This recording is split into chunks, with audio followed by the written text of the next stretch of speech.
Mummy mummy मुझे मीठी आम खानी है।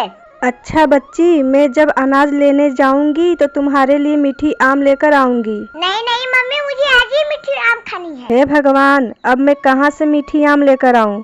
शीतला जब जिंदा थी तब मीठी आम लेकर आती थी। मुझे तो जंगल के बारे में तो कुछ अता पता ही नहीं है और ये बच्ची जिद कर रही है। आइडिया, चलती हूँ तारा मौसी से पूछती हूँ कि मीठी आम कहाँ से पर मिलेगी। और मुन्नी तारा मौसी के घर चली जाती हैं। अरे कैसे आना पड़ा मुन्नी, बड़े दिनों बाद आई। क्या करूँ तारा मौसी, मेरी बच्ची मीठी आम खाने की जिद कर रही है। मुझे तो जंगल के बारे में ज़्यादा कुछ पता नहीं है, आपको पता है तो बता दीजिए। मीठी आम के बारे में तो मुझे भी नहीं पता, लेकिन चलो हम दोनों मीठी आम के बारे में तलाश करते हैं।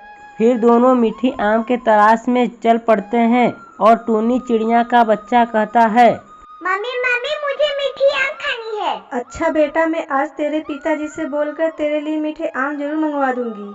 सुनिए जी, ये आपका बेटा मीठे आम खाने का जिद कर रहा है। अपनी बीवी का बात सुनकर मीठी आम के तलाश में निकल जाता है और एक आम लेकर आता है। लो बेटा, मैं तेरे लिए एक आम लेकर आया हूँ।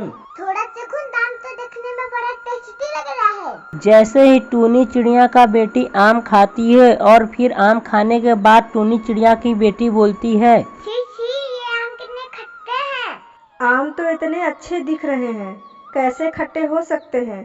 थोड़ा मैं भी तो चखूं।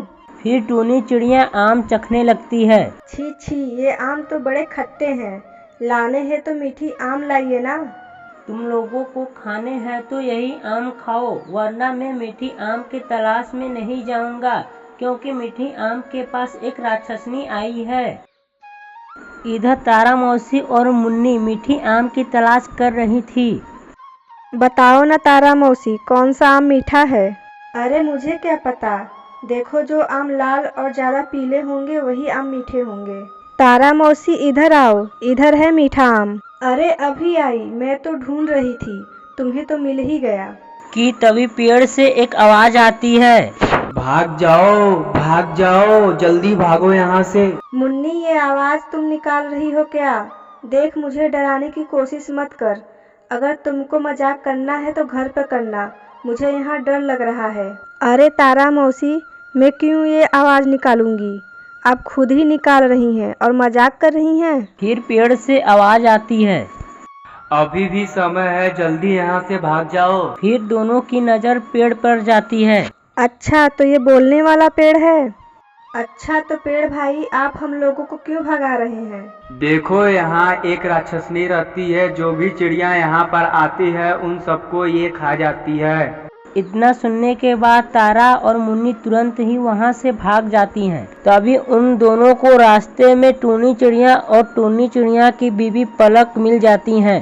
तारा मौसी और मुन्नी बहन, क्या बात है, आप दोनों इतना तेज क्यों भाग रही हो? अरे हम दोनों मीठे आम के तलाश में गए थे, लेकिन उस पेड़ के पास एक राक्षसनी है। सुनो पलक, वहाँ पर तुम्हारा जाना हम लोगों के लिए खतरे से खाली नहीं होगा। आपको चलना है तो चलिए मीठी आम लाने, नहीं तो मैं अकेली चली जाऊंगी। फिर पलक और टूनी चिड़िया दोनों मीठी आम की तलाश में वहाँ से चले जाते हैं। दोनों कुछ दूर जाते हैं तो उनको मीठे आम का पेड़ नजर आता है। मुझे तो बहुत डर लग रहा है पलक, देखो नीचे राक्षसनी सोई है। मुझे किसी से डर नहीं लगता, मैं तो मीठी आम लेकर ही आऊंगी। टूनी चिड़िया की बीवी पलक मीठी आम लेने के लिए वहाँ से चली जाती है। टूनी चिड़िया की बीवी पलक लालच में आकर ज़्यादा आम तोड़ लेती है, लेकिन उतने आम उससे उठ नहीं रहे थे और एक आम टूटकर राक्षसनी के ऊपर गिर जाता है और राक्षसनी की नींद खुल जाती है और टूनी चिड़िया वहाँ से भाग जाता है, लेकिन पलक को राक्षस पकड़ लेता है। अब मैं तुमको रात के भोजन में खाऊंगा। सुनो, तुम मुझे छोड़ दो, जब सारे चिड़ियों का झुंड आ गया तब तुम्हारा बुरा हाल कर देगा। तुम जैसे छोटे जीव मेरा कुछ नहीं बिगाड़ पाओगे। टूनी चिड़िया की बीवी पलक को अब पछतावे के अलावा अब और कुछ समझ में नहीं आता। टूनी घर जाकर सारी बात अपने बेटी को बता देता है। टूनी चिड़िया का बेटी ये सुनकर चिल्ला चिल्ला कर रोने लगती है। नहीं मुझे मम्मी के पास जाना है। टूनी चिड़िया सोचने लगता है कि अब मैं राक्षसनी से अपने पलक को कैसे बचाऊं। कुछ देर सोचने के बाद टूनी चिड़िया मौसी के पास जाता है।